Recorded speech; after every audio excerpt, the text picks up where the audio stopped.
The Subcommittee on Space will now come to order. Without objection, the Chair is authorized to declare recesses of the Subcommittee at any time. Welcome to today's hearing entitled In Space Propulsion, Strategic Choices and Options.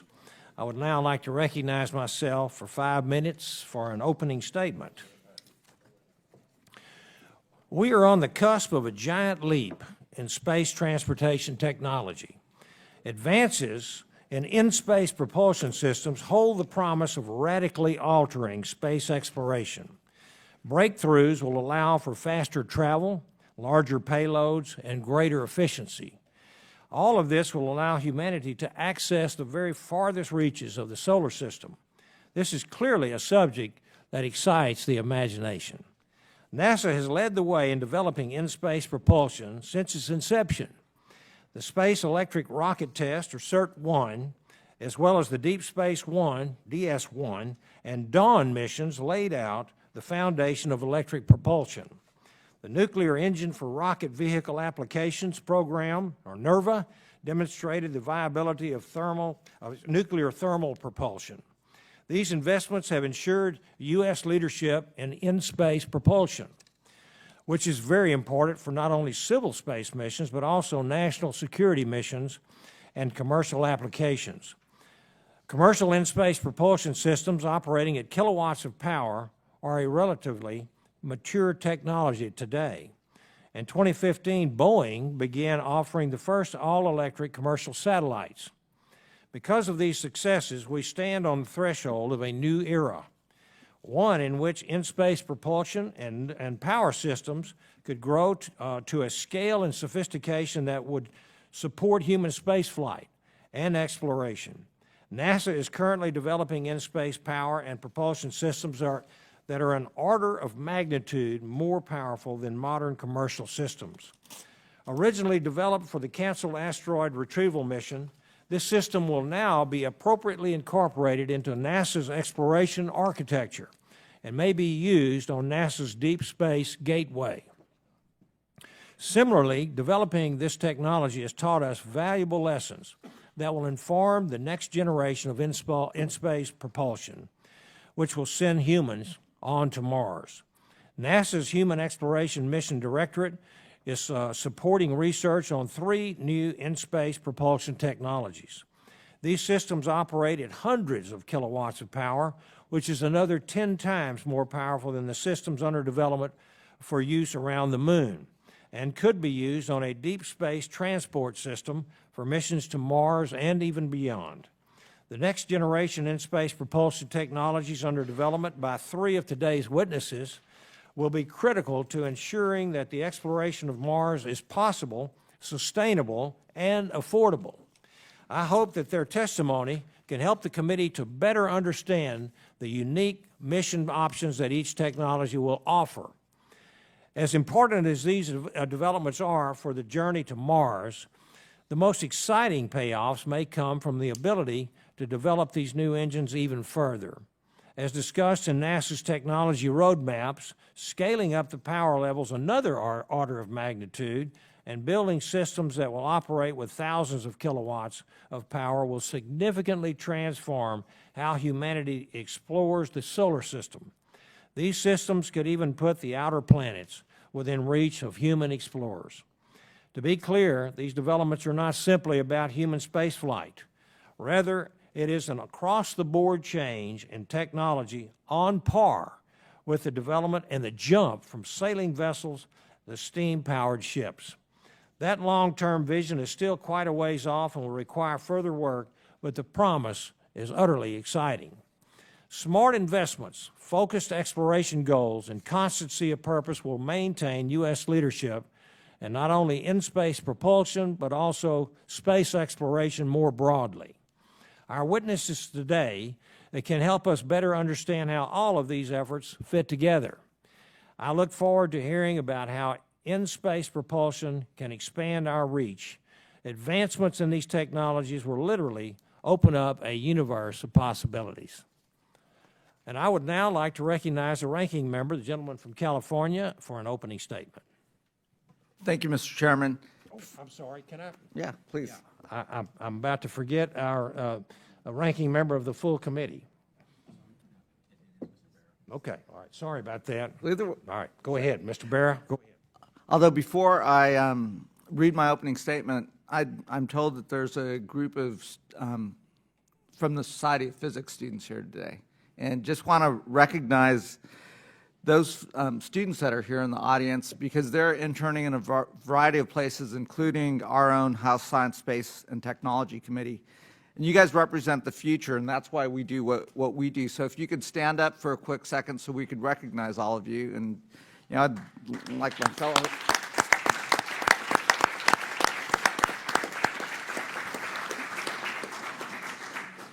Well, thank you for being here.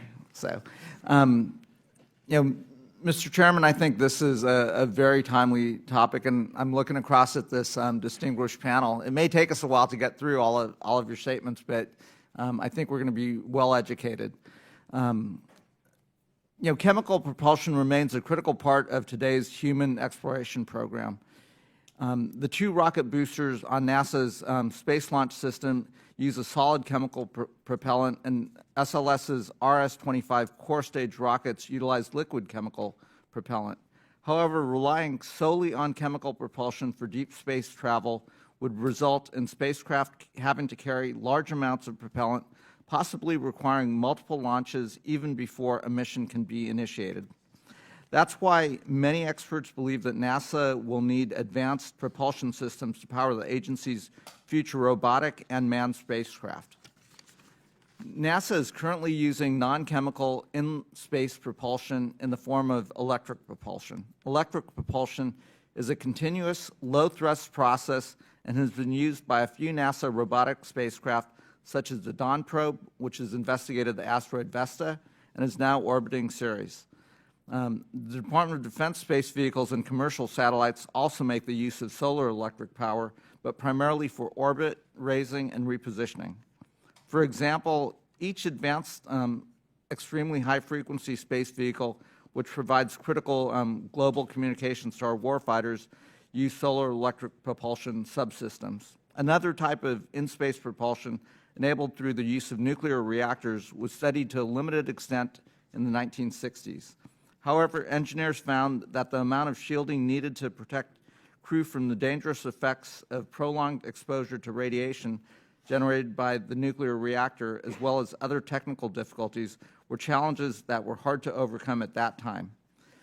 Now that we're planning on extended human travel into space, research into all forms of advanced propulsion technologies, including nuclear fission, is likely to intensify in the years ahead. It's critical that we find ways to reduce the time crew is exposed to galactic cosmic rays and other dangerous deep space radiation. Significantly reducing mission duration times can only be achieved through advanced in-space propulsion. As NASA continues to develop our plans on how to send humans to Mars and return them safely to Earth, now is a good time to examine the present and future options for in-space propulsion.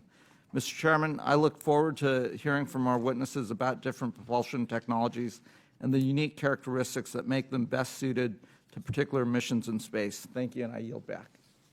Absolutely. Sorry about the confusion. Now, the ranking member.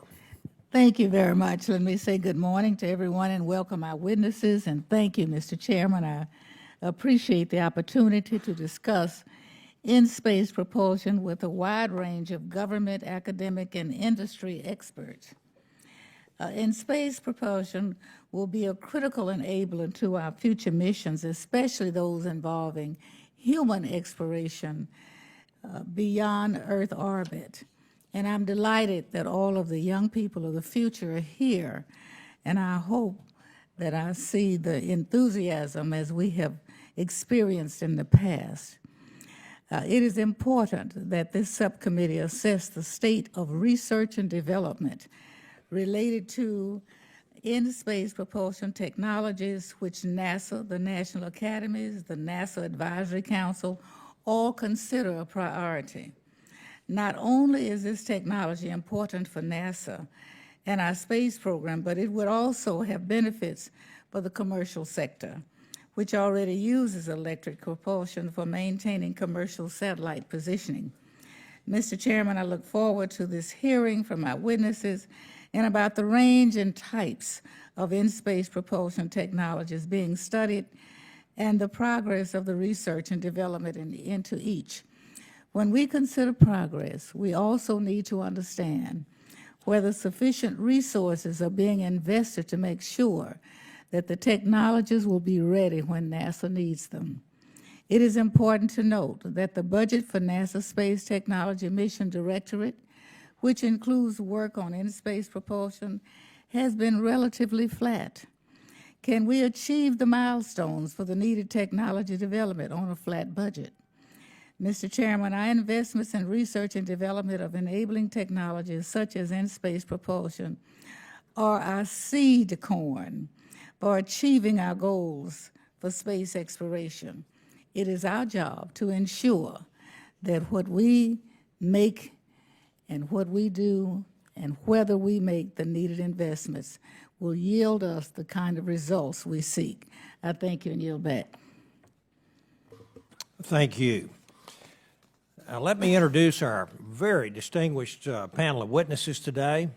The first one I'd like to introduce is Mr. Bill Gerstenmaier, Associate Administrator of Human Exploration and Operations Directorate at NASA. Mr. Gerstenmaier provides strategic direction for all aspects of NASA's human exploration of space and cross-agency space support functions, including programmatic direction for the operation and utilization of the International Space Station. He holds a Bachelor of Science in Aeronautical Engineering from Purdue University, a Master of Science in Mechanical Engineering from the University of Toledo. Well, welcome. Next, I'd like to introduce Mr. Stephen Jurczyk, our second witness today, Associate Administrator of the Space Technology Mission Directorate at NASA.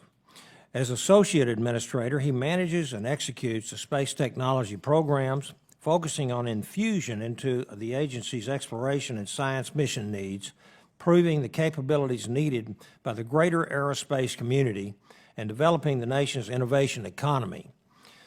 Mr. Jurczyk is a graduate of the University of Virginia, where he received a Bachelor of Science and a Master of Science in Electrical Engineering. We welcome you. Third witness today is Dr. Mitchell Walker. He is chairman of the Electric Propulsion Technical Committee of the American Institute of Aeronautics and Astronautics. Dr. Walker is also a professor of aerospace engineering at the Georgia Institute of Technology, where he directs the High Power Electric Propulsion Laboratory. From 2011 to 2012, Dr. Walker served on the National Research Council Aeronautics and Space Engineering Board for the Air Force Reusable Booster System Study. His research interests include both experimental and theoretical studies of advanced plasma propulsion concepts for spacecraft and fundamental plasma physics. He also conducts research on Hall effect thrusters, gridded ion engines, diagnostics for plasma interrogation and thruster characterization, and several other aspects of electric propulsion. He received his PhD in aerospace engineering from the University of Michigan, where he specialized in experimental plasma physics and advanced space propulsion. We welcome you, Dr. Walker. And fourthly is Dr. Franklin Chang-Diaz, as founder and CEO of Astra Rocket Company. Dr. Chang-Diaz has flown a record 7 space missions, logging over 1,600 hours in space, including 19 hours on 3 separate spacewalks. In 1994, he founded and directed the Advanced Space Propulsion Laboratory at the Johnson Space Center, where he continued developing propulsion technology.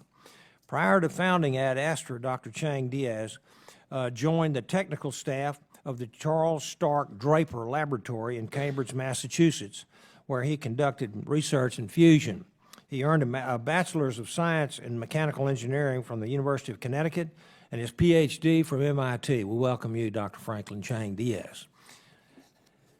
Fourth, we have Mr. Joe Cassady.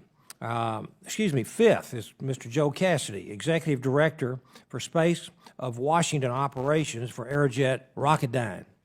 Mr. Cassady has 33 years of experience in propulsion as well as mission and systems analysis. This includes flight projects for both the Air Force and NASA.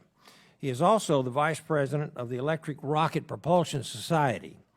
Mr. Cassady earned a Bachelor's of Science and a Master's of Science in Aeronautics and Astronautics from Purdue University. He also received a Graduate Certificate of Systems Engineering from George Washington University. We welcome you. Our sixth witness today is Dr. Anthony Pancotti, Director of Propulsion Research at MSNW. Dr. Pancotti previously worked at the Air Force Research Laboratory at Edwards Air Force Base, where he reviewed and investigated a range of advanced propulsion concepts. In 2011, he joined MSNW to work on a variety of fusion, propulsion, and plasma concepts, and is now the principal investigator for their Next Step propulsion program. He earned his PhD in aerospace engineering from the University of Southern California, where he designed, built, and tested an experimental high-efficiency electrothermal ablative pulsed plasma thruster, it's a mouthful, called a capillary discharge. I now recognize Mr. Gerstenmaier for 5 minutes to present his testimony. Thank you very much, and members of the committee for the opportunity to be here to discuss in-space propulsion. Propulsion is a critical element of any human exploration plan or architecture. We need to further develop the ability to move humans and cargo in space to expand human presence into the solar system. Electric propulsion can be a key enabler to successful missions and activities beyond the Earth-Moon system. It offers significant advantages over other forms of propulsion, most notably efficiency. Electric propulsion can offer the ability to move large masses through space with minimum fuel usage. The other advantages are the fuel is storable, does not boil off, and can be easily resupplied. However, the thrust level of current electric propulsion systems is typically low, and it requires a significant amount of time to move the spacecraft in space. Even for habitats in the vicinity of the moon, we are planning to use 12.5 kilowatt electric thrusters, which is about 5 kilowatts or 40% higher thrust than typical thrusters used today. This disadvantage of long times is substantial when we're considering transporting crew. We prefer to transport crew as fast as possible to avoid prolonged exposure to microgravity and high radiation conditions. We anticipate the early systems for sending crew beyond the Earth-Moon system will use a combination of chemical and much higher thrust level electric propulsion systems, possibly 50 to 100 kilowatts or greater. The future systems we are investigating would increase thrust level and shorten transit time while still maintaining the high efficiency. We are looking at increasing thrust levels by factors of 10. These systems are at lower technology readiness levels, but offer the promise for new technologies in the future. We have partnered with American industry through our Next Step broad agency announcement, including some of the panelists here today, to investigate and advance the capabilities of these emerging systems.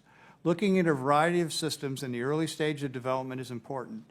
Maturing technologies and demonstrating system performance through ground testing prior to committing to utilizing them in operational systems and beginning a major systems development activity helps constrain program cost and schedule risks. NASA and other R&D organizations have learned that starting systems development activities prematurely can lead to significant technical challenges and unacceptable cost and schedule growth. The broad agency announcement process allows us to investigate the specifics of systems design before committing the technologies into an actual spacecraft or system. As we prepare for missions in the vicinity of the moon and ultimately Mars, electric propulsion will be a key enabling technology. We will build off of the work done in support of the asteroid redirect mission. Our ARM concept work showed the tremendous benefits of electric propulsion for moving large masses in space, which transformed our approach for human exploration in deep space. The asteroid redirect mission also helped us to understand the advantages of departing the Earth-Moon system for Mars from the vicinity of the moon rather than from Earth orbit. And we believe using electric propulsion to pre-position key large elements will be necessary for human Mars-class missions. Electric propulsion will play a key role in emerging concepts such as crew-tended habitation modules in the vicinity of the moon. With advanced electric propulsion, we will have the ability to move habitat systems to various orbits around the moon. We can support crewed science operations from the module in various lunar orbits. equatorial, halo orbits, or even an orbit around Lagrangian point 2 on the far side of the moon. This far side lunar orbit location would allow telerobotic operations from crews on board the Habitat module on the far side of the moon, something we have, on the region of the moon we have never explored. The module is not stuck in one place around the moon. It can be moved to various locations thanks to electric propulsion. As we look to electric propulsion for crew-tended habitation systems around the moon, we will look for synergies with the commercial communications satellite industry and take advantage of electric spacecraft development in that market. Combining these capabilities with higher power electric propulsion systems being developed by NASA's Space Technology Mission Directorate will enable both the advance of U.S. industrial capabilities and the creation of the in-space infrastructure we need in the lunar vicinity to further the nation's space exploration goals. Electric propulsion and advanced propulsion systems will be a key enabler for human exploration systems of the future. Thank you for the opportunity to discuss this topic with the committee, and I look forward to your questions. Thank you, Mr. Gerstenmaier. Now I recognize Mr. Jurczyk for 5 minutes to present his testimony. Chairman Babin, Ranking Member Barra, and members of the committee, thank you for the opportunity to appear today to discuss NASA's in-space propulsion research and development activities with a focus on the agency's efforts in space technology. NASA's Space Technology Mission Directorate, STMD, programs are aimed at key research and technology challenges that will enable more ambitious missions in the future and create a new space economy. The STMD is developing new capabilities for in-space propulsion, including higher performing chemical propulsion, high power electrical propulsion, and nuclear thermal propulsion. The goal is to demonstrate these new capabilities in the near term to transition them into robotic and human missions in the next decade. So electric propulsion technology has long been a priority technology investment by STMD, and SEP capabilities have been of great interest to NASA, other government agency organizations, and industry for many years.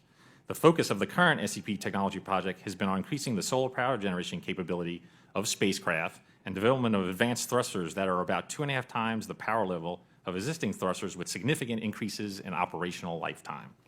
Recently, NASA has demonstrated full performance of a high-power electric propulsion thruster system with more than 2,500 total hours of testing with no degradation in system performance. The agency subsequently awarded a contract to Aerojet Rocketdyne for development and delivery of engineering units of a 12.5 kilowatt thruster system by the end of 2018. The activities to advance solar power generation capability culminated in the successful development of advanced solar arrays by our industry partners, deployable space systems, and orbital ATK that are 2 times lighter and use 4 times less stowed volume for the same amount of electricity produced as compared to today's commercially available solar arrays. NASA recently completed an Air Force Research Lab sponsored test of the deployable space systems solar array technology on the ISS. The current SCP system being developed for demonstration class mission will provide between 300 and 500 kilowatts of power. The initial deep space transport capability for crewed missions beyond the Earth-Moon system requires approximately 300 kilowatt system. STMD intends to continue advancing thruster technology, increasing the power level up to 10 times current thruster systems to enable this capability. The Solar Electric Propulsion Project illustrates the strength of a multi-application approach to technology development. Other government agencies and the commercial space sector have shown interest in utilizing the component technologies, especially the deployable solar arrays at 5 kilowatts to 30 kilowatt power levels. Commercial satellite firms will soon use these arrays with their lower weight and improved packaging efficiency to lower the cost of future communications satellites. STMD is also currently in the second year of a 3-year effort to develop a safe and affordable nuclear thermal propulsion system.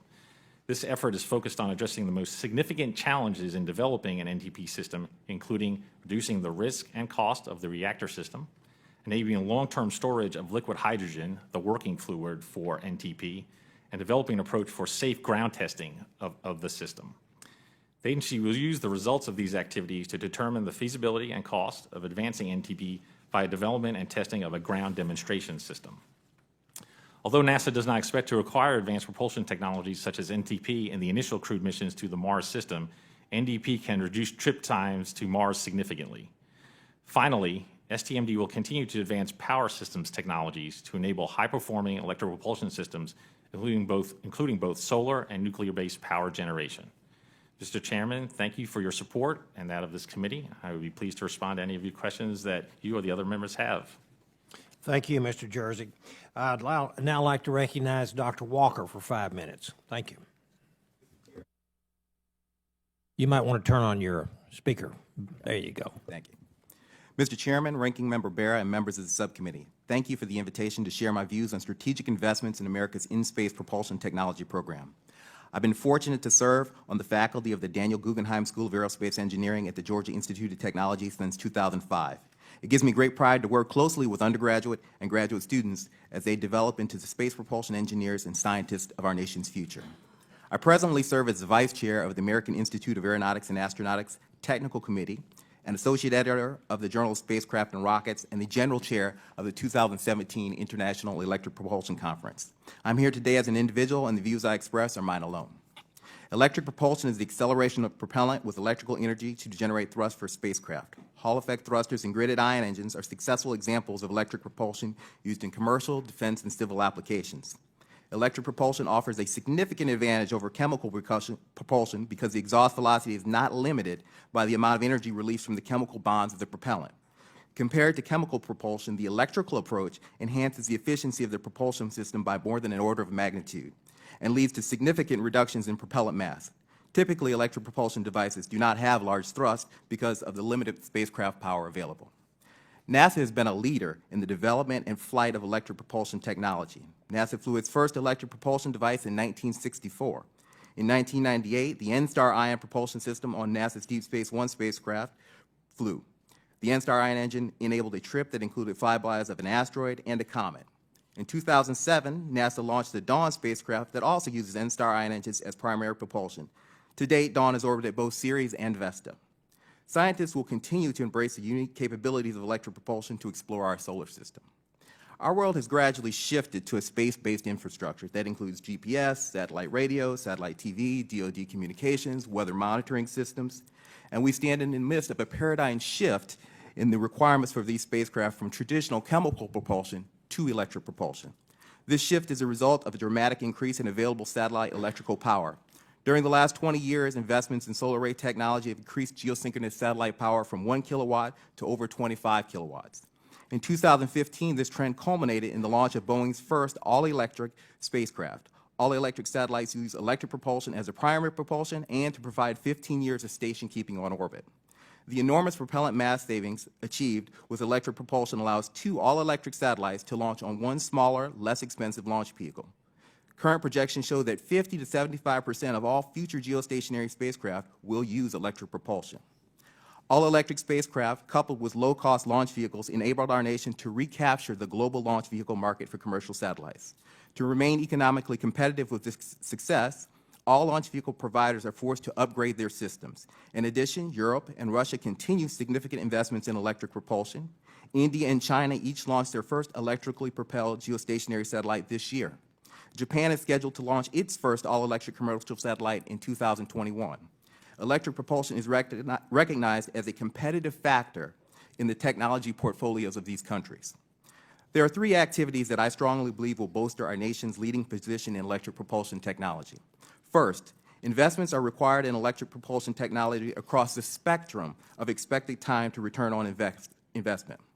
Second, the nation must invest in ground-based test facilities to develop and then fly the next generation of electric propulsion devices. Third, NASA must maintain a steady stream of investment in university research programs to ensure that the unique intellectual talent required to fly these systems is available when we are ready to execute on these ambitious missions. The role of electric propulsion in the exploration of our solar system, economy, and security will increase in the coming decades. Thus, investment in NASA's electric propulsion program helps maintain our leading position in space technology, aids the economic competitiveness of our nation, enhances our understanding of the physical world, and inspires current and future generations to pursue STEM careers.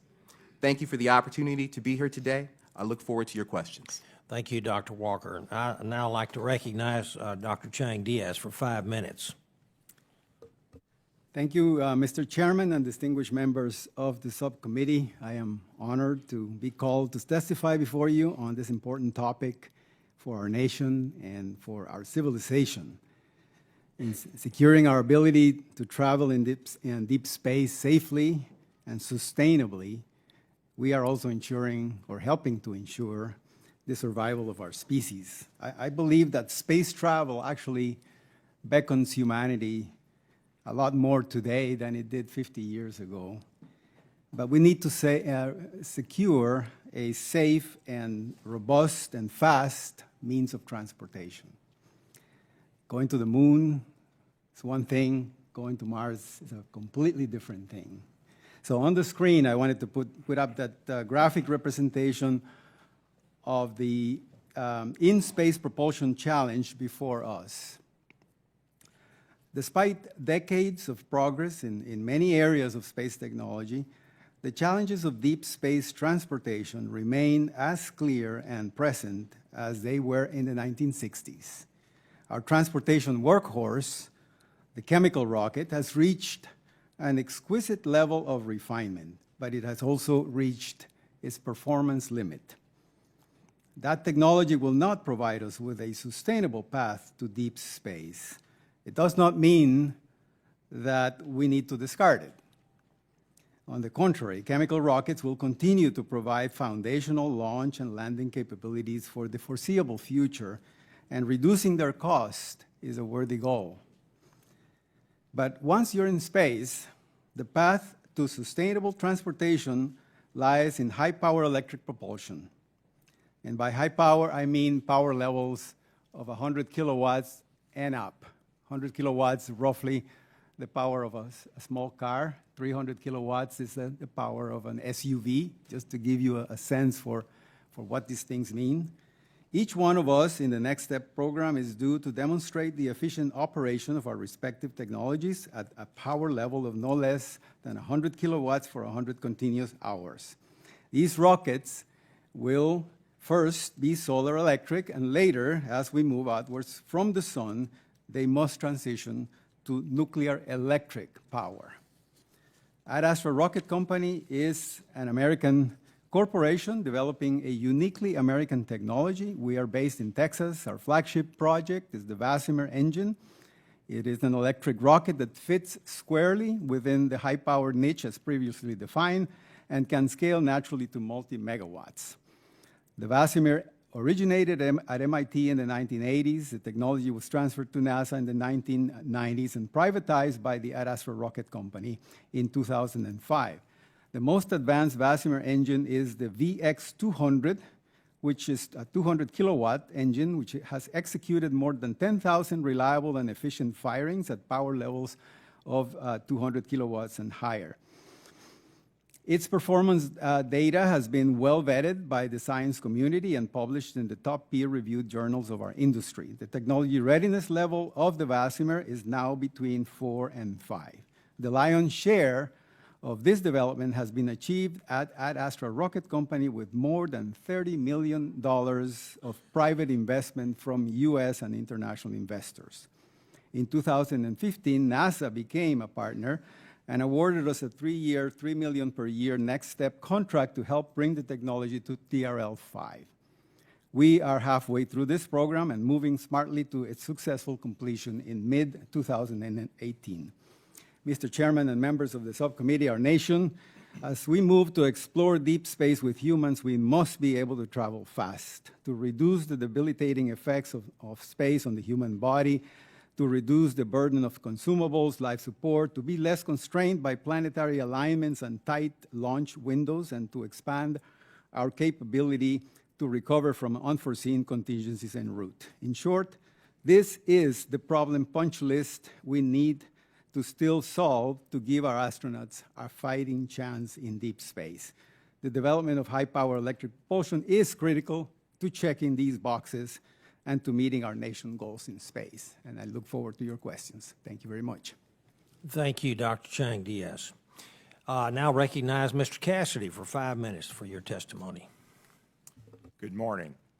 Chairman Babin, Ranking Member Berra, members of the committee, and your staff. I appreciate the opportunity to be here this morning to discuss how in-space propulsion will enable and enhance the nation's space exploration efforts, together with the Space Launch System and the Orion. I'm going to summarize my remarks here, but I'd like to request that the written testimony be included in its entirety in the record. That's okay. Thank you, sir. On behalf of all Aerojet Rocketdyne employees across the country, I'd like to thank you and your committee here for the relentless work the members and staff have put forth to ensure that the nation's space program is a success. Your commitment to exploration and discovery should be lauded. This is a time of excitement and inspiration within the space community, and for that matter, across the country and around the world. We are building today the systems necessary to get humankind back to deep space and on to Mars, starting in the early 2020s with the Deep Space Gateway in lunar orbit. Just for a moment, I'd like to tell you a little bit about who we are. Aerojet Rocketdyne is a world leader in power and propulsion. We've supported the nation's defense, civil, and commercial space efforts for over 70 years. Among the accomplishments we take pride in are having launched every astronaut from U.S. soil, landing 7 spacecraft successfully on the surface of Mars, and sending spacecraft to visit every planet in the solar system. And I include Pluto in that because it was a planet at the time we launched that mission. Of particular relevance to this hearing, we've been pioneers in the application of electric propulsion since the 1980s. In fact, right now there are some 160 spacecraft orbiting the Earth flying our electric propulsion products of one type or another. As NASA looks to expand human presence in the solar system, development of efficient in-space transportation systems is critical. Solar electric propulsion, or SEP, is key to the sustainable architecture shown in the projected graphic by enabling efficient transfer of cargo, habitats, and payloads to deep space destinations in advance of astronaut arrival. Here's why that's important. Today, we can land 1 metric ton on the surface of Mars. In order to do these human missions, we need to land 80 metric tons of supply and equipment. Mars missions will also send humans much farther than ever before. This combination of heavier payloads and the need to travel over greater distances drives us to seek a solution that takes advantage of strategic logistics planning. An analogy to explain this approach is the way that military deployments are conducted today. First, the heavy equipment, supplies, and other logistical items are pre-deployed by large cargo ships and planes to the region. Then, once the equipment is in place, the troops follow by fast air transport. SEP systems are the equivalent to the cargo ship for deep space missions. These systems are now under development by NASA and Aerojet Rocketdyne to reduce the amount of propellant needed for these space missions by a factor of 10. This is important because it costs just as much to launch propellant as it does to launch scientific instruments or other mission-critical equipment. With SEP, we can reduce the number of launches needed and thereby taxpayer cost to achieve the mission. We're well on our way to having efficient in-space transportation with SEP. We must continue to adequately fund these development and demonstration efforts. The primary challenge facing high-power SEP development is the risk of losing focus as we go through the critical transition period from development to flight demonstration and subsequently operational use. This requires a stable budget and a constancy of purpose. Everything we do should be with the goal of landing humans on Mars in the 2030s. Currently, we're on a development path that will result in an SEP system capability in the 100 kilowatt to 200 kilowatt total power range. This is more than adequate for early outpost missions to Mars. As SEP is scaled up to several hundred kilowatts, another challenge we face is managing the power transfer from the solar arrays to the thrusters. To reduce transit times, it's important that power is transferred as efficiently as possible. Since commercial spacecraft power systems are designed to power payloads, and those are sized at 10 to 20 kilowatts, a power system from a traditional spacecraft cannot be adapted for a high-power SEP cargo vehicle. We're currently working on 3 separate SEP system developments with NASA, and details are provided in my written testimony. So finally, let me just say thank you, and I look forward to answering your questions about our in-space propulsion activities. Thank you, Mr. Cassady. I'd like to recognize Dr. Pancotti for 5 minutes. Chairman Babin, Ranking Member Berra, and members of the subcommittee, thank you for the opportunity to testify on in-space propulsion in the United States. I thank the committee for its long-standing support of space exploration and plasma physics research in this country. I am pleased that the committee is considering such important topics. I would also like to thank the Air Force Research Laboratory, including the Office of Scientific Research, as well as the SBIR program, which initiated and developed FRC propulsion over the past decade. High-power electric propulsion is a key technology for humanity's sustained presence in deep space. In order to build a permanent existence beyond the bounds of Earth, advanced in-space transport will need to break today's impulse and coast approach and advance to continuous direct burns to destinations in our solar system. For this approach to be effective, high specific impulse devices are needed. This metric ensures that a large fraction of the expensive masses we launch into orbit are payload and not just more propellant to get the job done. Considering that even the most conservative manned missions to Mars are predicted to require almost 100 metric tons to reach the planet's surface, the cost of this endeavor becomes unsustainable. The above argument for high specific impulse provides good testimony for all electric propulsion systems. While low power systems could effectively transport spacecraft almost anywhere in our solar system, it would take years or even decades. A trip from Earth to Mars with today's electric propulsion and the world's largest solar array on board the International Space Station would take over 10 years. These timescales do not lend themselves to a sustainable deep space architecture. To be truly a sustainable endeavor, high power is needed to deliver any significant amount of mass in a reasonable period of time. While all the technologies being presented here today address this fundamental issue of high specific impulse and to a varying degree high power, MSNW's 100 kilowatt FRC thruster, supported by the NASA program, has some key advantages. In addition to the aforementioned, FRC propulsion is very lightweight, and as we all know, lighter is faster, and for spacecraft, allow more payload on board. If humanities intend to explore, build, and ultimately inhabit far-reaching destinations, it will require propulsion systems that are very lightweight. Variable power is another area where FRC propulsion has strong advantages. In interplanetary missions that use solar energy have a large decrease in power as you travel further away from the sun. Because FRC thrusters are pulsed fixed energy devices, not fixed power devices, they can accommodate a large range of power inputs in a single design. This means that FRC thrusters can be validated in a cislunar space, and the exact same hardware can be applied to a Mars transfer mission. Another important benefit with regards to power is FRC's ability to scale up. The physics of this technology were born out of the fusion community that currently operate FRC devices at energy levels that would correspond to a 70 megawatt thruster. Considering these origins, FRCs would be able to service the propulsion demands for several generations and expand deep space architecture to Mars and the ocean worlds beyond.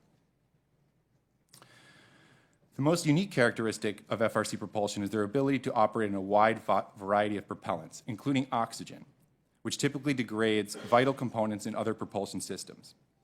FRC thrusters have been demonstrated on pure oxygen as well as carbon dioxide, a major component in Martian atmosphere. FRCs have also been formed on vaporized water, which is easily stored and may be available throughout our solar system. As part of MSNW's Next Step program, the FRC thruster will be operated on Martian atmosphere and methane. While this fact may have some benefit to traveling to Mars and beyond, the real advantages are when we return home. Whether that trip is to bring back explorers or sample materials, the ability to refuel at almost any planetary body within the solar system has huge advantages. The cost savings of this approach are significant, and NASA is already focused on this topic called in situ resource utilization. We cannot have the future we want tomorrow without investing in its technology today. This is no easy task when there are many expensive and pressing matters that require our attention at home. While many of those matters cannot be ignored, we must keep our eyes lifted to the horizons and invest in our future. While this task may be daunting and overwhelming, it happens one step at a time. By making strategic choices, the next step we take will put us on a path to the future that we all want. I applaud NASA and the U.S. government for their commitment to space technology and exploration. And with your continued support, my colleagues and I can make the right next step for a better future for all of humanity. Thank you. Thank you, Dr. Pancotti. Fascinating testimony. I know we've had even some more young folks come into the room. It's great to see so many people here this morning to hear this testimony. I'd also like to introduce two interns I've got that are sitting over there, both of them real small fellows. Y'all stand up for us. Bo Swanson and Jonathan Ladd. We need a bigger office, I can tell you that. Anyway, we appreciate all of you being here this morning, and thank you for this testimony. I want to thank the witnesses for your testimony, and I'd like to recognize myself for 5 minutes of questions. I'd like to direct this to Dr. Chang-Diaz and Mr. Cassady and Dr. Pancotti, because I'd like for you to kind of delve into it a little bit more so for the benefit of all of us here. What capabilities, and let me just say this, I've had the privilege of touring and visiting two of you guys' facilities, and very, very interesting. What capabilities does your specific technology have that makes it unique? We'll start with you, Dr. Chang-Diaz. For the Vasimer, there's certain features that are unique. One is that it can vary the thrust and the specific impulse of the rocket, keeping the power the same. Is essentially the same thing that you do when you shift gears in a car. Right. And if you drive a car like a race car driver, you step on the gas and you never let go, and all you do is shift gears. And so when you're climbing a steep hill, you would want more torque in your wheel, so you shift to higher thrust. And when you are speeding in flat terrain, such as interplanetary space, you would want to upshift to fifth and sixth gear, and then you will have a higher specific impulse. Still the same power, maximum, because you pay dearly for the power. And so it's important to have that feature. That's one. The other one, of course, is that when you're dealing with plasmas, you're talking about very hot substances, and you want to keep them off of the surrounding rocket casing. So you want to have magnetic nozzles, magnetic pipes that guide the plasma. The way you heat the plasma also is unique. We use electromagnetic waves. It's pretty much the same way you heat your coffee in a microwave oven. You don't touch it. You just launch these waves, and these waves wiggle the plasma, get it really hot. And we're talking about temperatures of the orders of 2 to 3 million degrees. So these are some of the features, and that gives you a great deal of capability to open up in the technology. So just a summary. Mr. Cassady. I think the unique feature of our approach on the Next Step program is that we're building upon what we've already flown. Our device that runs at 100 kilowatts is what we call a nested Hall thruster, and there's some description of it in the written testimony, but just for the group here today, we fly a 5 kilowatt Hall thruster on the advanced DHF spacecraft now, as was mentioned earlier. It has a single annular region where the plasma is generated. The nested Hall thruster takes that, adds a second ring outside, and then even a third ring. And each of those rings, you're running essentially the Hall discharge. So we're able to take what we've known today, that we fly today, and scale it up simply without making it that much physically larger. We can scale it up to the much higher power. The other part of it is I would really like to delve into the system aspects. Because we're doing that approach, we're able to also deal with the power processing issues that we've learned a lot of lessons on in our flight experience. And not sure what's going on there. Ignore that. Ignore it. Okay, thank you. So the other half of the system, the thrusters are obviously a very important part, and they're the visible part that we all see. But the other half of the system is the power, and Franklin referred to that. We have to shepherd that power through very carefully, because wasted power is time to us. We need all the power we can get to keep that time down. So we're building blocks that we've learned from our flight experience into modular designs that we can scale up incrementally to these higher powers. And as Steve Jurczyk mentioned earlier, we also are working now on the 12.5 kilowatt Hall thruster. It's another incremental step. So incrementalism is my I guess, word that I would use. Thank you very much. And Dr. Pancotti. Thank you, Mr. Chairman. I think in my testimony, I highlighted quite a bit about what we call ISRU, Institute Resource Utilization. And for me, when we're looking long-term towards sustainable infrastructures in space to become a spacefaring race or a multi-world species, advanced capabilities that will allow us to use the resources of our solar system will become vital. Just like today, if you wanted to drive across our country, you wouldn't fill up an 18-wheeler worth of gasoline to make it. You would stop along the way and refuel. And I feel like this is a very important aspect of building a sustainable infrastructure to be able to go to Mars, scoop up atmosphere, and use that to propel your spacecraft to the next destination or to return home. ISRU has a large payoff for return missions, and also return missions from icy moons. So if we did want to go to far-off destinations, asteroids, or icy moon planets, we could take water, use that as propellant, and return very large samples to Earth. The other aspect I think that is fairly unique about FRC propulsion is the power. Not only is it scalable over a very, very large range of powers, like I indicated, for many generations of propulsion systems to come, we can use the same technology, but also the ability to vary that power over a mission. Because it's fixed energy, we can optimize an impulse for an exact energy condition, and then by changing how often we fire it, we optimize it, or we can use it over a very, very large range of powers within a single design. Thank you very, very much. Now I'd like to recognize the ranking member of our committee, Mr. Barra. Thank you, Chairman Babin. Now, I'm a simple person. I'm a doctor, not a rocket scientist. But if I'm thinking about this correctly, and let's think about it in the context of travel to Mars, just for sake of concrete. We know the distance that we have to travel. We know the safe amount of cosmic radiation that a human being could get exposed to in terms of the time potentially.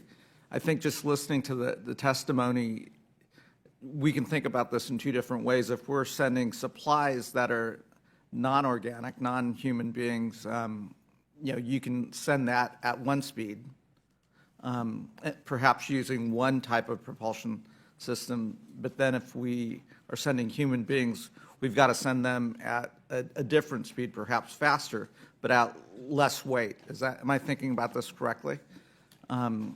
Just as a doctor, you could also then think about, as we're thinking about how to send them faster, what kind of additional shielding potentially we could do to prolong the time that they could be exposed to cosmic radiation.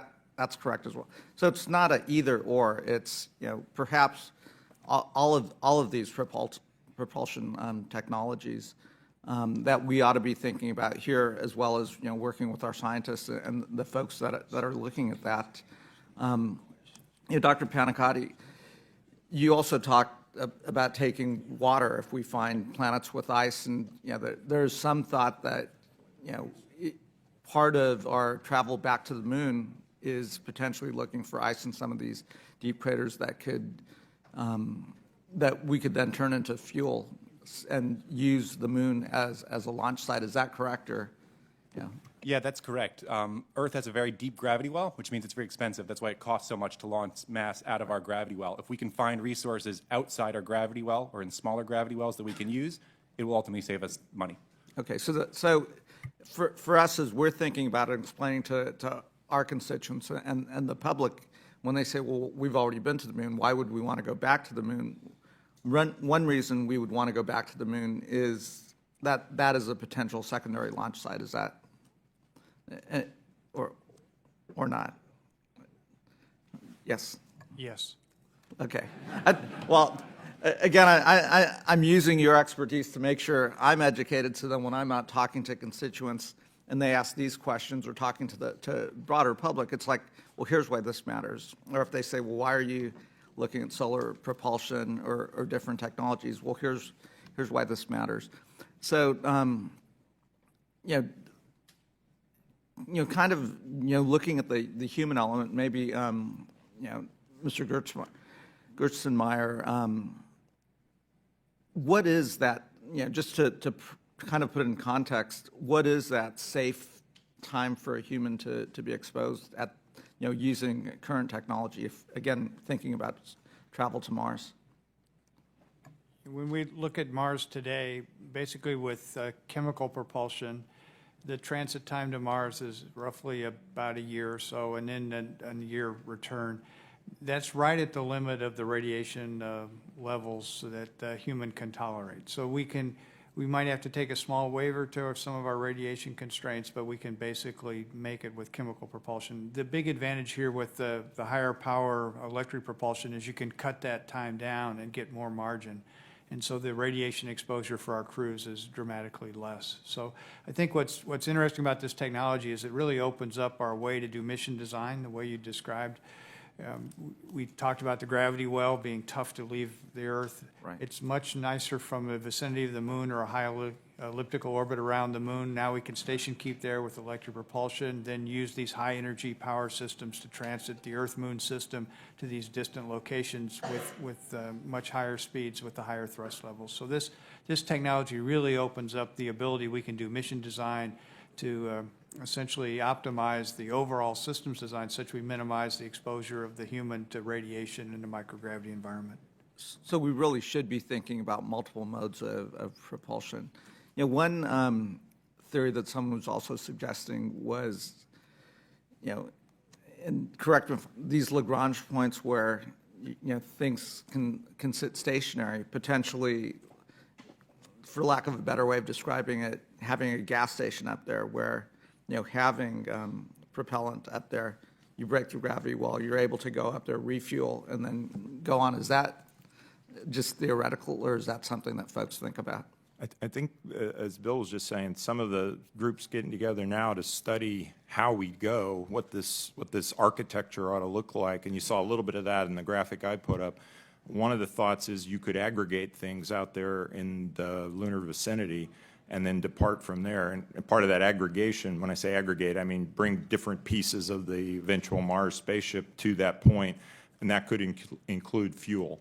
So, and then as Anthony alluded to in his testimony, as we get better at making fuel on other places where we're going, we don't have to, use the gas station or bring everything from Earth. We'd like to use the things that we find when we get out there into the solar system, and perhaps we have a couple more nodes in the overall subway system, if you want to consider it like that, going between Earth and Mars, where we can refuel the systems. Great, thank you. I'll yield back.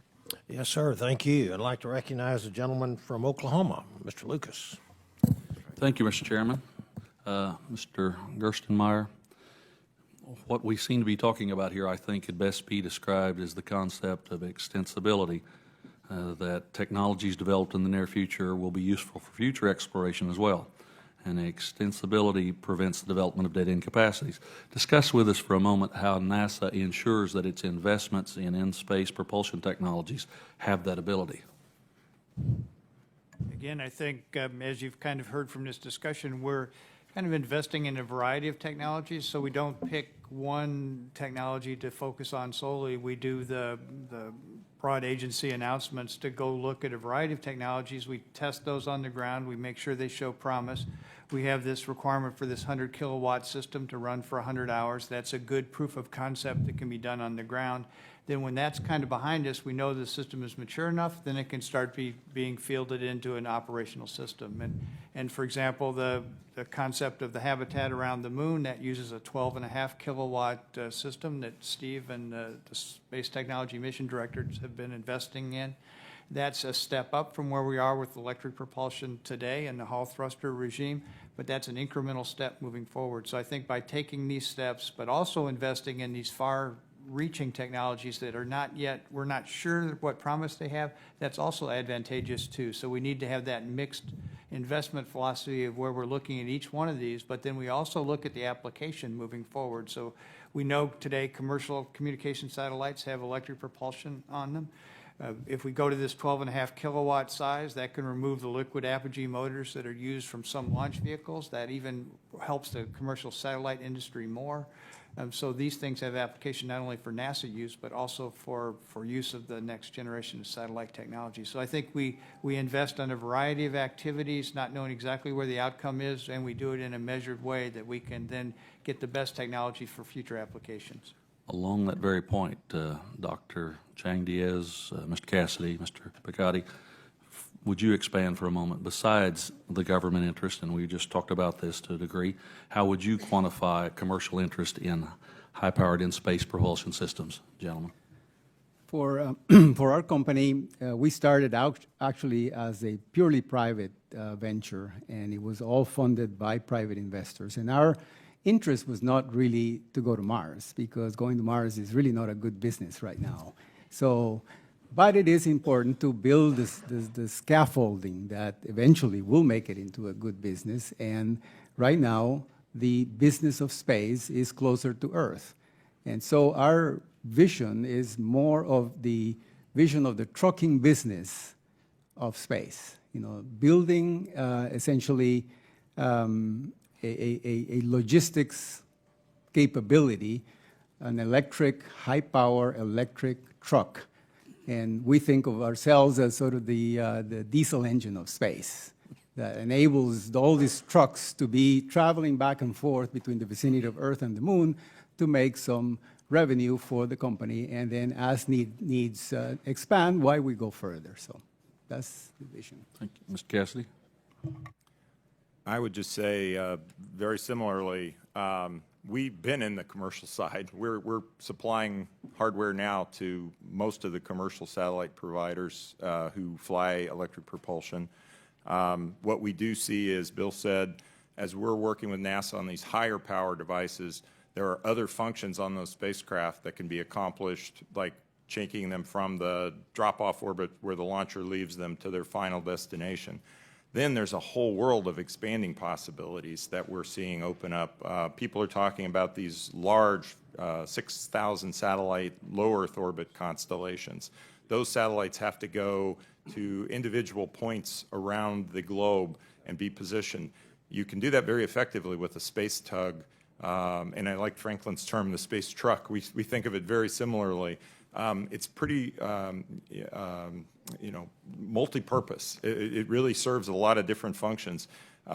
We see interest in the DoD world because they're looking at reducing the costs to get their assets where they need to be, and as well as improving the resiliency of the assets. And that all involves more maneuverability in space, which is, again, something that solar electric can provide to them. And then finally, I would say, you know, there's going to be probably an expanding sphere of influence of the economy as we move out and do these exploration missions around the moon.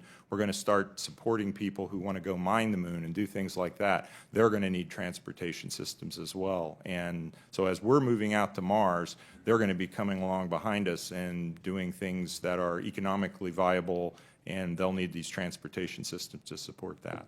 Thank you. And, Mr. Chairman, I see my time's expired. Yes, sir. Now the gentleman from Virginia, Mr. Byer. Thank you, Mr. Chairman, very much, and thank you for holding this hearing. It was just fascinating. Dr. Chang-Diaz, you've been in space, and I was impressed with your opening paragraph where you said, in securing our ability to travel in deep space safely and sustainably, we're also ensuring the survival of our species. Can you expand on that? Are you worried about the survival of our species, and how will going into deep space help Well, that? this has been voiced by many of my colleague astronauts, and we all believe that, you know, we are all astronauts in this one planet that we have, and it's the only one we have, and we have no redundancy. And astronauts like redundancy, you know that. And so if you look at the way humanity is all housed in this, you know, this one ball, it is our life support that matters right now. We have no way, if something were to happen to us, something that could be brought by some external, beyond our control event, we would be history that no one could tell. And it doesn't matter that much to the universe that whether we are here or not, but it does matter to us. And so I think the important thing here is that for us to enable ourselves to be beyond and to work beyond and live beyond our Earth is fundamental to our survival. Great. Thank you very much. Dr. Pancotti, much of this testimony is, the hearings is with the understanding that the asteroid redirect mission was canceled and that all the work that was done there basically, I mean, some of it moves forward. I want to ask this of our NASA gentlemen, but was it a mistake to cancel it and to defund it? From my personal view, I don't think it is. I like to use the term "keep our eye on the prize," and that prize is Mars. I think the next step forward for humanity, I think it's a huge calling, like Dr. Chang-Diaz mentioned, to get to Mars and put people on another planet. And in doing so, I think the most direct approach to that is the best path forward. As far as technology goes, propulsion devices that all three of us that are here talking today, those propulsion devices were initiated under the ARM mission, and they're one of the most direct technologies that is going to move forward. No matter what we do in deep space, we are going to need advanced propulsion. Okay, great. Thank you very much. Dr. Walker, in your both written and oral testimony you said, for investments are required in electrical propulsion technology across the spectrum of expected time to return on investment. Is that just a really polite way of saying that they show no return on investment? No, it's not. Or not in our lifetimes? And is it reasonable to expect a reasonable return on investment when we're talking about the exploration of deep space? Sure, let me explain. I think the spectrum is very important. There are commercial things right now that impact our economy, from how we deliver commercial satellites. That's a significant business. That business is up for grabs now as electric propulsion has become more mainstream. And the country or group that creates the next best electric propulsion device will own that business. So we need to make some very short-term investments so that we can make sure we have that. In the long term, as the power available on orbit continues to rise, then we can begin to feed in these higher power devices. So yes, it's a spectrum. Some things that will be very impactful in the next 5 years, and other things won't see for 15 to 20 years. Great. Does that answer your question? Yes, it does. Yeah, thank you very much. Dr. Cassady, Mr. Cassady, you talked about how you're on a development path that results in SEP system capability in the 100 kilowatt to 200 kilowatt power range. And yet we heard, I guess, Dr. Chang-Diaz's company, that they're already doing a consistent 200 kilowatt. Are you lagging behind, or is it just because it's different technologies with different uses? Or, you know, you seem uncompetitive relatively. Okay. So, yeah. So I guess what I was trying to focus on there was the total system power that we need to get to Mars in the 2030s. And my point was, we don't need to go to a megawatt to be ready to go to Mars. We can do it with 100 to 200 kilowatts. We've done a lot of internal studies on the architecture, as was shown in the diagram that I presented there. And I know NASA, you know, our colleagues at NASA are doing the same thing. What we're trying to do, and I used the word incrementalism earlier, we're trying to come up with a walk before you run approach, I guess. We know the budgets are tight. We know that we're going to have to work under a constrained budget environment for the foreseeable future. And within that environment, we're trying to be responsible and say, what's the minimum amount that we need to have to ensure we could do this mission and make the mission close? And for the cargo part of that mission, we can live with about 200 kilowatts, something in that range. That's for the total system. And then the idea is that we'd plug in these 12.5 kilowatt thrusters that we're developing right now for STMD onto that vehicle, and that would be the cargo vehicle that would fly most of that payload that we talked about to Mars before the astronauts get there and pre-deploy it. Okay, great. Thank you. Mr. Chair, I yield back. Yes, sir. Thank you. Now the gentleman from California, Mr. Rohrbacher. Thank you very much, Mr. Chairman, and thank you, Mr. Chairman, for having this hearing today and organized as it is so that we can have a better understanding of the goals and the technology needed to achieve those goals. And I appreciate the witnesses, and I appreciate your leadership on this. We had a hearing on materials and the development of new materials and how that relates to human progress. We had that just yesterday or the day before. And when we're talking about the electric propulsion systems now, which is being presented to us as some new type of options that we have. How much of this was dependent on new materials? Is this something that's part of this formula? Whoever wants to go right ahead. It was quite dependent on materials, advanced materials, particularly when you deal with very hot plasmas.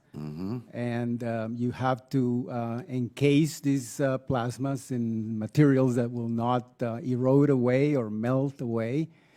So there are some special ceramics that have been developed that enable us to shine these electromagnetic waves that make the plasma hot, yet they go right through the walls of the rocket.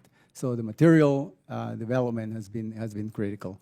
For us, some of the means of delivering this energy to the plasma requires materials in special antennas and special coatings that we use.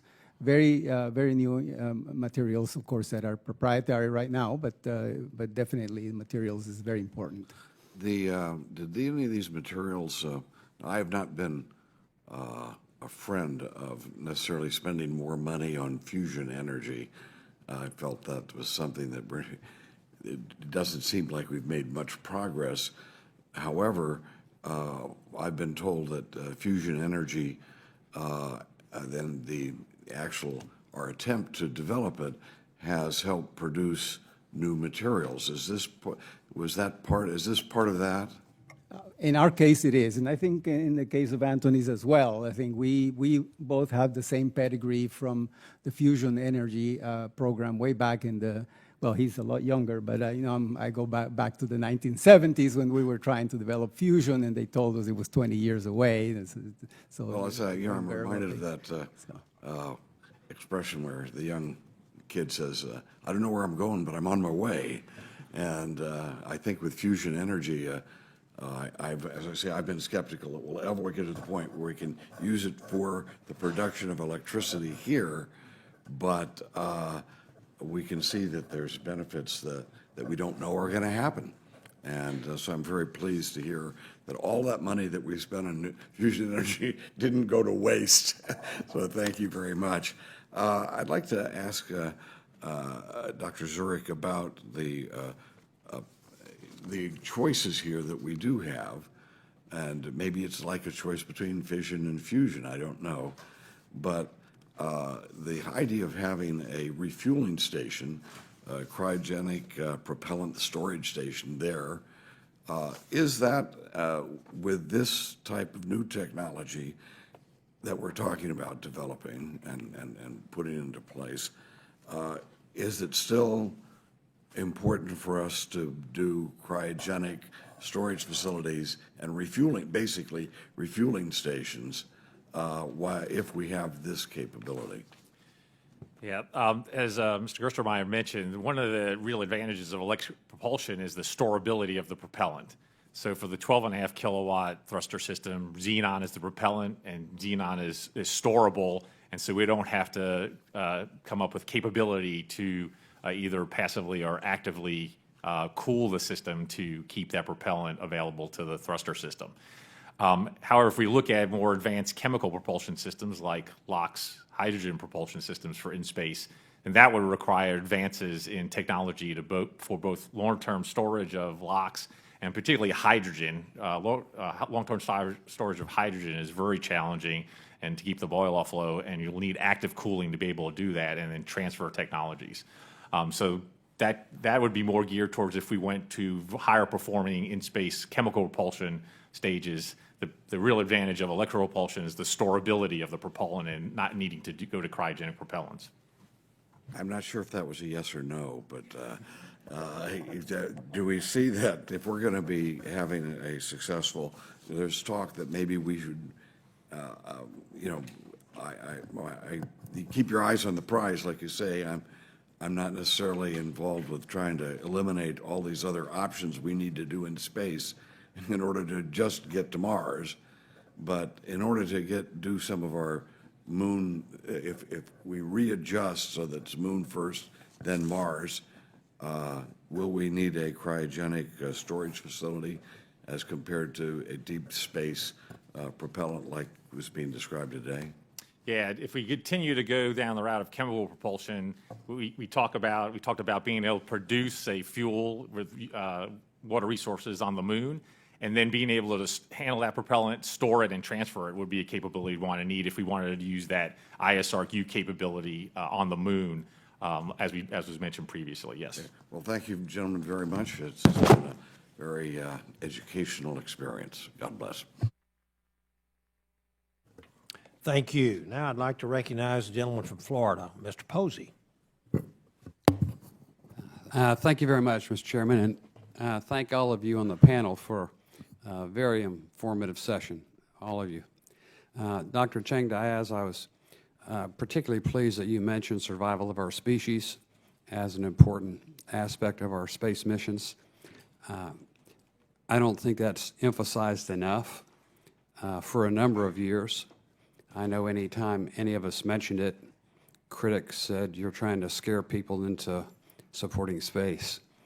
And a lot of those critics dropped off a year or so ago when that relatively small, undetectable asteroid detonated over an uninhabited area of Russia, 1,000 miles from the closest living person, and still injured over 1,000 people, and made them reflect a little bit more about the cause of the last ice age, the cataclysmic asteroid that hit the Yucatan Peninsula. But anyway, thank you for mentioning that. I wish we would all be more informed about it and mention it more often. I think the public would have an interest in that. Since there's no more shuttles for Bruce Willis to change the course of these things on, we'd be in a bit of a bind. The longest silence I ever heard in this place is when I asked three of our top-ranking space officials what would happen if we found a relatively small one, the size of the one that imploded over Russia, headed for the Big Apple. And we had 3 days, and we never would have 3 days to do something about it. It's the longest silence I've ever heard in this committee. But anyway, having always been informed that there's no such thing as a perpetual motion or a perpetual energy machine, I wonder if any of you would care to comment on the closest thing to it that you have ever seen. Well, in our case, we deal with it every day, is superconductivity. The magnet that produces the strong magnetic field that houses the plasma in the rocket is a superconducting magnet. And this magnet runs electricity through its windings with almost absolute zero resistance. So in a sense, it's like this current can keep going forever. It's almost like a perpetual motion machine. It is not.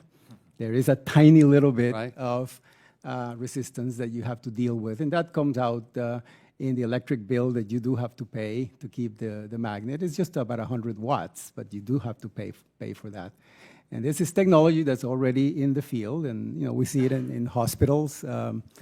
MRI machines are basically superconductors, and we want to improve that technology to the high temperature superconductors, which are much cheaper, much more capable, so that we can have MRI machines in ambulances and perhaps in field hospitals or clinics, and something really that can be done that way. So this is the way space feeds to our society.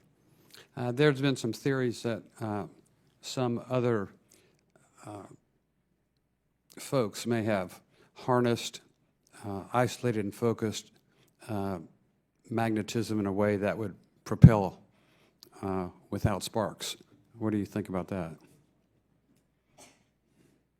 Well, I've seen a lot of fringe projects that promise to deliver tremendous results.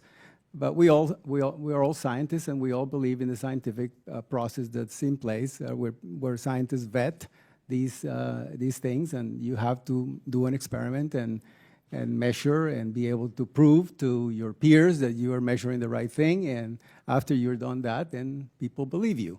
But until you do that, it's all just smoke and mirrors. Theory. Sir, thank you. Do any of you foresee any advances or breakthroughs in battery storage capacity in the relatively near future? Yeah, I think that's something we're working pretty actively right now. We just replaced the batteries on the space station with lithium-ion upgrade from the nickel hydrogen batteries that were the primary technology available at the time we started putting the space station together. And so we have a group in our company that's always looking at the next battery wave that's coming ahead of where we are now. A lot of that's being driven by what you see across multiple industries, including the automotive industry, laptop computers, and things like that. But we're looking always for what's the next energy efficient without the problems of some of the reactivity that you have in something like a lithium-ion battery. And there's a lot of applications for that are driving that, including long-term undersea as well as space. So, yes, sir. I was going to ask you about a form of hydrogen, but I'm about out of time. And you No, sir. I'm going to take the liberty of the chair and say we're going to ask some more questions. Go Great. ahead. Okay. Go ahead. Finish. I understand there's, all kind. When we talk about hydrogen, that there's all kinds of hydrogen, and during World War II, we were having some disasters with some of our Navy frogmen. I understand they'd be down there welding up in a hole in a ship, and their mask would explode, and it's my understanding that it was finally determined that the bubbles from the welding that they're doing contain a hydrogen and very explosive, and that was causing the problems with their mask. Don't know that's a fact. Been informed that from several sources. So I saw a person one time have a fish tank filled with water, a stream of carbon in the bottom of the tank, put a welding rod in there, ignited the carbon, and it continued to burn by itself, and it made bubbles. And he had like a bell jar on top, and he, boom, the bubbles burst, and he captured the hydrogen in the bell jar and pumped it into a compressor. He just used like a diver's air tank, sealed it up, hooked it up to a little engine, started the engine. Their engine ran off of it for about 10 minutes that I witnessed. Could put my hand on the engine, could put my face on the exhaust pipe. It ran that cool. And just like your thoughts on that. I mean, I perceived all kinds of things, just from looking at that, and yeah. all kinds of uses for it. And I'm just I think your description seems to me that it was electrolysis what was happening here, Yes. And it was producing just. It happens that the electricity and that spark that you were seeing or it was seeing was breaking the water molecules into oxygen and hydrogen, and so there must have been two streams of gas, one that he captured in the bell jar, which was the hydrogen, but there was also oxygen coming out. And yes, in fact, in our company, we're very deep in the hydrogen economy. In my home country of Costa Rica, we're trying to deliver and produce hydrogen from water and solar and wind energy, electrically, to power transportation, to power cars and mostly urban buses and trains and so on. So it is very much here and now. So it's very important. The typical hydrogen that you might put in a balloon, and the balloon would be flat the next day. So we put some of this in a balloon, and it was still just about fully blown up for over a month.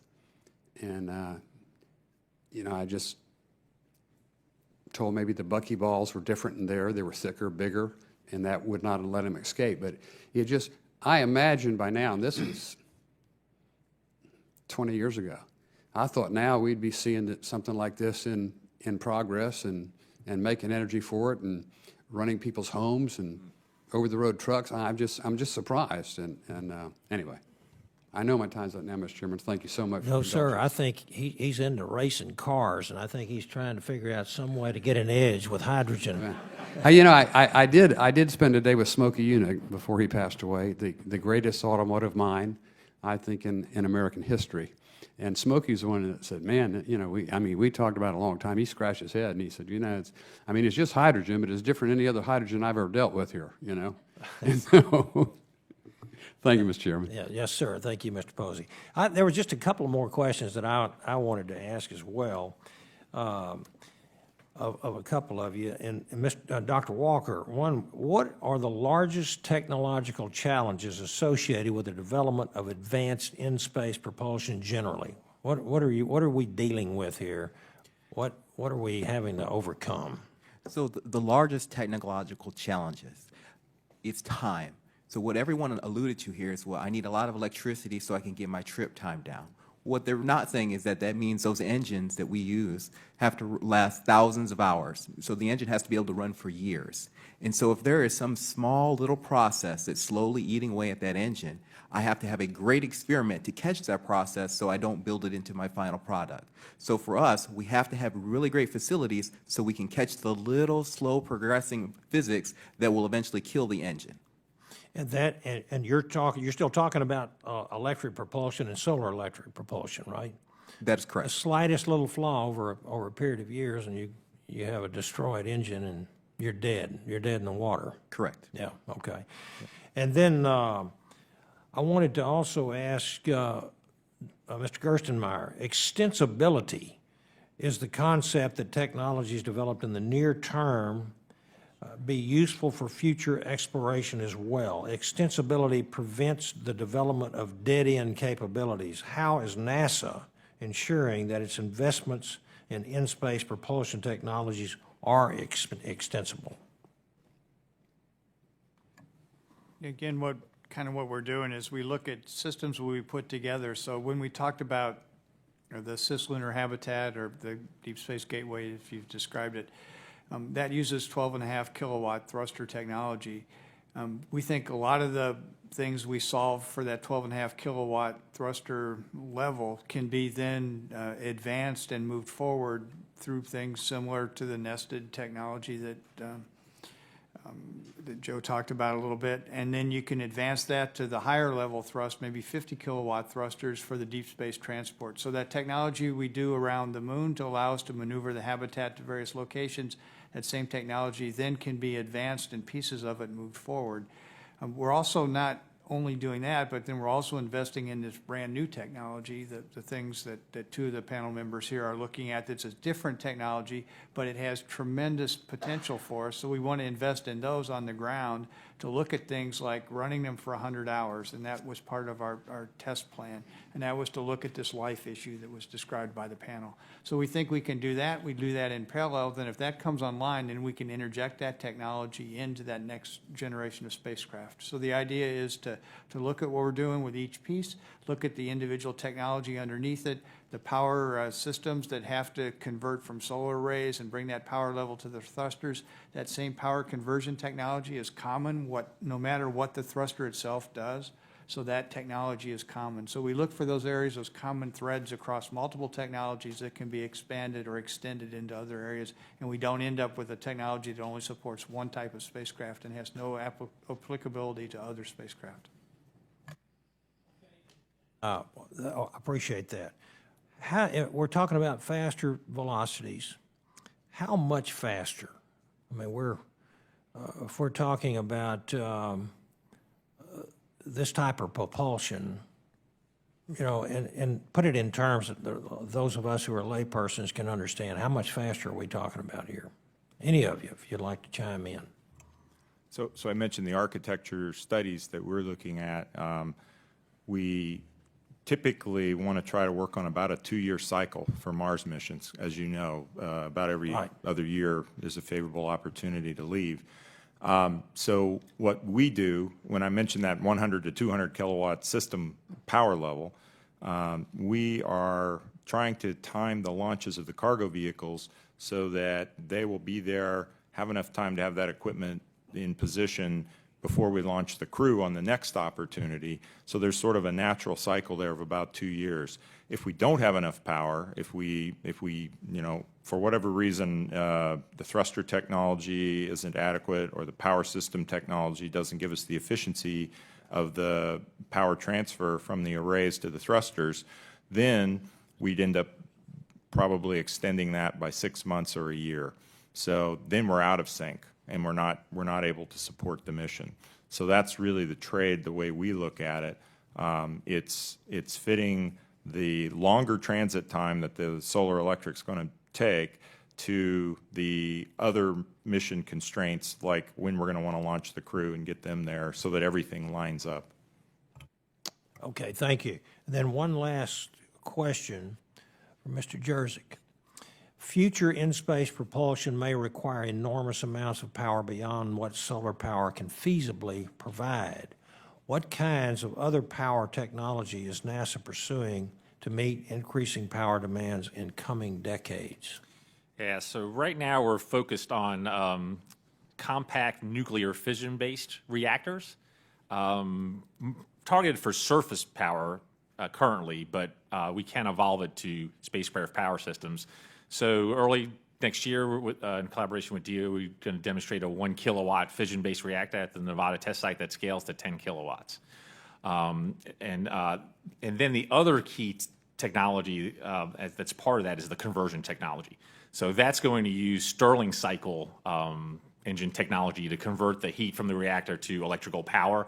There are other cycles that we need to look at too, but that's going to be key to get the efficiency up to convert the heat from the reactor to electrical power and continue to advance that conversion technology. So we are working. Current efforts are focused on surface power, but we're looking at how those technologies and systems are extensible for for nuclear power for spacecraft. All right. Okay. How about you?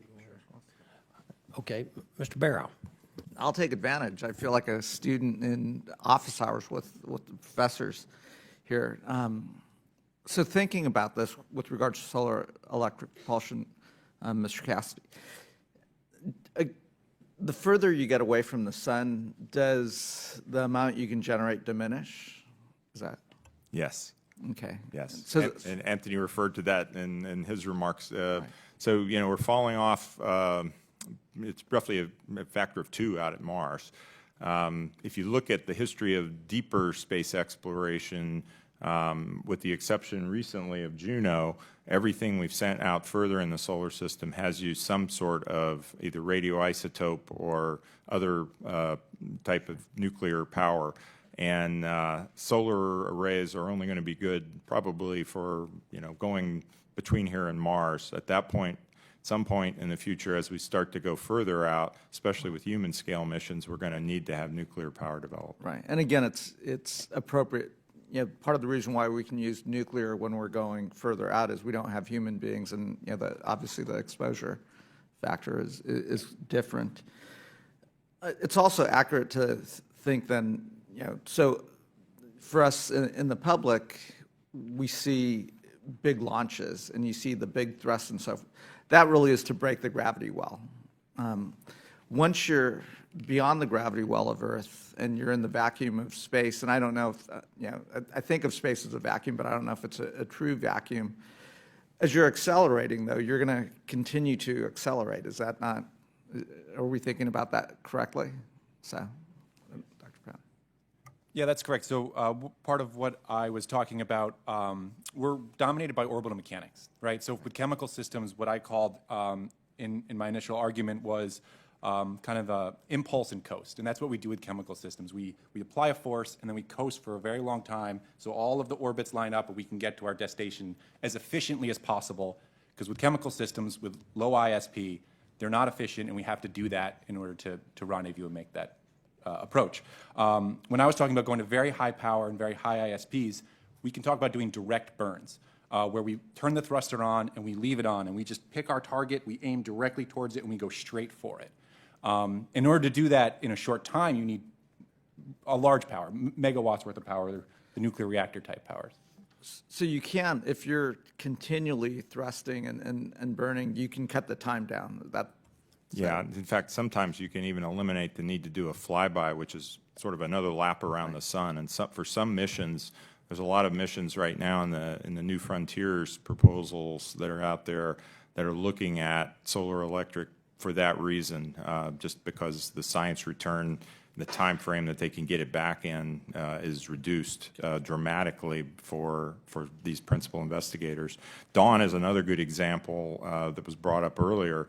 The ability to directly fly, orbit one body in the asteroid belt, and then depart and go to another body, that's unprecedented. We've never been able to do that. And Dawn, actually, I believe I read this right, my friend John Brophy at JPL was telling me the total amount of impulse that Dawn provided to the spacecraft, the ion engines provided to the spacecraft, was greater than the Delta II rocket that launched it out of the gravity well. So that's just to give you some idea, and it was done with just a couple 100 kilograms of xenon that was on board the spacecraft. So we've spent a lot of time talking about acceleration and so forth, but we also then have to think about deceleration, right? And do you have to use propellant to decelerate, or do you, through science, use the natural gravity and atmosphere? Missions now use propellant to decelerate to, say, achieve Martian orbit. There are other approaches that we've studied, like aerocapture. So you can dip down into the Martian atmosphere and use atmospheric drag to decelerate and then come back out and achieve Martian orbit. So there are other approaches that do not need propellant, but we haven't tried any of those yet. And I'd be really looking forward to a mission that'd be willing to sign up for aero capture. We do aero braking right now, where we go into Mars orbit in a high elliptic orbit and then dip down in the atmosphere to slow down and circularize the orbit, but we haven't done aero capture yet. Okay. And then I guess my last question, one that I hadn't necessarily thought about. We've talked about what powers the engine, but the propellant, the gasoline in that engine. And just, again, listening to the conversation, different propellants require different size gas tanks, in essence. And right now, are we also doing research on smaller propellants as well? So there's a number of sort of lower technology readiness level things out there that people are looking at. Especially now, I mentioned the constellations of satellites earlier. A lot of those constellations want to fly electric propulsion on board a very small spacecraft, maybe something that would sit on this table in front of me here. And for them, xenon, while it's good, it has some of the problems that you brought up. It needs a big tank of some sort. And they're looking at things that might be able to fly with a solid propellant, for instance, something like iodine, and then let that propellant just sublime off into a gas and be run through the engine. So there are some programs like that I know that are out there people are looking at. Great. Just to add, we have several public-private partnerships within STMD, not only within our programs, but also SBIR, to advance these very highly efficient, very compact electrical propulsion systems for CubeSats and small spacecraft, and that's come along pretty well. Solid iodine is definitely one of the repellents that you can get the energy you need in a very small package. Great, thank you. Thank you, Mr. Barron. Mr. Posey has some additional questions. Just since we have the extra time, Mr. Chairman, if nobody minds. As you know, we're still waiting on a map to Mars, on a road map, to kind of put everything in perspective. And so there's questions we had the pleasure of asking today and learning the answers to today that are maybe even a little bit ahead of the edge. But we talk about the craft and the engines to take us to Mars, and we talk about the durability of them that's required, which is a serious issue. And I assume that we would use the craft and the engines continuously as much as possible. Once we would get them in orbit, we just have cyclers. We just eventually have a supply train up there. Maybe we go back and forth to the moon. I think Buzz Aldrin talked about in his cyclers. We ought to be able to get fuel on the moon to go back and forth and refuel the cyclers and, have stuff going all the time where you wouldn't have to wait. If you were on Mars, you wouldn't have to wait 2 years to come home again for the right, we'd have something going through there all the time. Thoughts about that? Yeah, I can comment. I think what you're talking about is a truly sustained architecture. Those are the words we use a lot, a sustainable deep space architecture. What we're talking about today is building the foundations to make that possible. Yeah. With advanced power, and in particular high ISP, which electric propulsion devices can do, you can start talking about building those infrastructures in space where you do have a continuous supply of materials. Okay. Well, I think the NASA guys, thank you for answering that. Thank you, Mr. Chairman.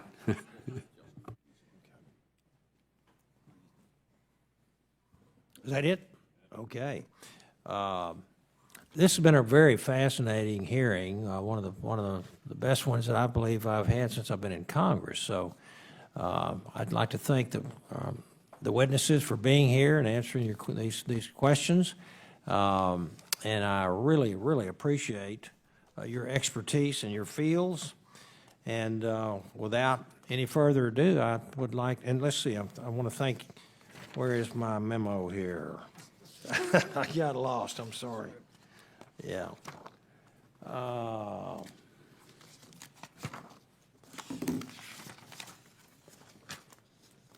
Well, anyway, we're going to have this thing opened up for a while to take our any further questions, or if any of the other members who were not able to be here, if they want to ask further questions, they certainly can. It'll remain open for 2 weeks for additional comments from our members. So without any further ado, I adjourn this hearing. Thank you.